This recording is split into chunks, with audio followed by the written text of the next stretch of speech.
Assalamualaikum warahmatullahi wabarakatuh. Kembali berjumpa dengan Abu Maisuja Channel.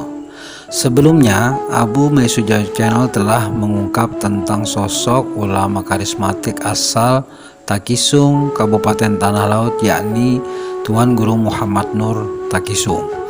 Kali ini, Abu Maisuja Channel kembali mengurai tentang kisah Tuan Guru Muhammad Nur terkait dengan karomah dan amaliyah zikrullah yang dilakukannya selama berkhalwat. Tuan Guru Muhammad Nur bin Syekh Ibrahim Haurani asal desa Takisung, Kabupaten Tanah Laut, Kalimantan Selatan, diketahui selain keras membimbing murid-muridnya dalam upaya mendekatkan diri kepada Allah Subhanahu wa Ta'ala, juga memiliki pendirian yang teguh dan kuat.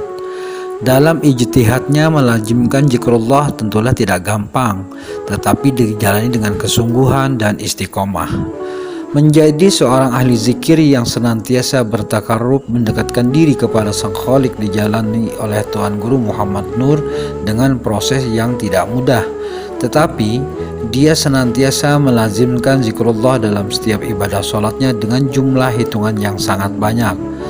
Bukan hanya itu, dalam perjalanan menajimkan thariqah jalan mendekatkan diri kepada Allah, dia juga menempuh khalwat atau mengasingkan diri di sebuah gua Gunung Lasung yang berada di wilayah Kabupaten Kota Baru, Kalimantan Selatan.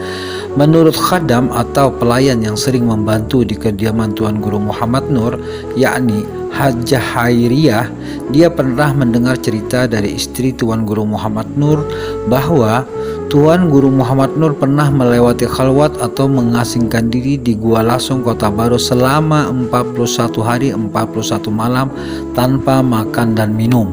Konon selama menjalani masa khalwat yang diisi dengan ibadah-ibadah sholat serta zikrullah, Tuan Guru Muhammad Nur tidak merasakan lapar dan haus sehingga dia dapat melewati tanpa makan dan minum.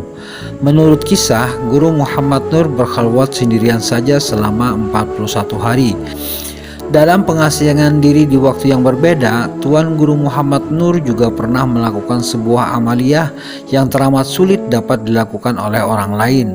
Sebuah amaliyah untuk meneguhkan hati dan keimanan.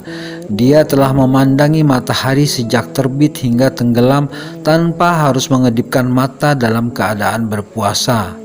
Abah itu pernah mengerjakan amaliyah memandangi matahari mulai terbit sampai terbenam. Beliau mengerjakan di daerah pegunungan yang cukup tinggi supaya pandangan beliau tidak terhalang. Bayangkan saja, kita tidak usah memandang matahari, memandang lampu dalam waktu 1 jam saja pandangan kita sudah menjadi gelap, apalagi memandangi matahari, dan itu dilakukan selama 1 hari penuh, ungkap salah satu murid Tuan Guru Muhammad Nur yang bermukim di Kabupaten Tanah Bumbu. Dia mengetahui itu karena dirinya pernah minta diajarkan ilmu agar dapat memandang matahari, namun dia tak mampu menyelesaikan. Ketika itu saya minta diajari, terus saya coba kerjakan, tapi nggak sanggup. Baru beberapa menit mengerjakan saya menyerah. Makanya Abah itu kalau beliau dipoto, beliau jarang sekali melihat ke arah kamera. Kalau sampai beliau memandang ke arah kamera, kemungkinan besar fotonya tidak pernah terjadi, kecuali beliau memang berkehendak melihat ke arah kamera, ungkapnya. Kemudian kalau di zaman Rasulullah, Allah Subhanahu wa Ta'ala memberikan keistimewaan kepada Rasulullah dengan sebutan mukjizat. Kemudian di zaman tabi'in atau para wali Allah atau kekasih Allah, Allah telah memberikan keistimewaan yang disebut dengan karomah. Nah, hal ini juga terjadi pada Tuan Guru Muhammad Nur Takisung. Tuan Guru Muhammad Nur Takisung dikenal para muridnya telah membimbing dengan tekun dan keras untuk takarrub kepada Sang Khalik. Dia mengajarkan ilmu tasawuf sekaligus membimbing murid-muridnya untuk senantiasa mengingat Allah melalui zikir. Menurut seorang murid Syekh Muhammad Nur Takisung, salah satu contoh bimbingan yang diberikan Tuan Guru Muhammad Nur kepada murid-muridnya pernah membawakan kacang hijau sebanyak 1 bakul kepada muridnya. Kemudian muridnya diminta membacakan lafaz La ilaha illallah sebanyak kacang hijau yang terdapat dalam bakul secara perlahan dengan hitungan biji per biji. Dan membacakan zikir dengan kacang hijau itu tidak boleh dilakukan dengan cepat.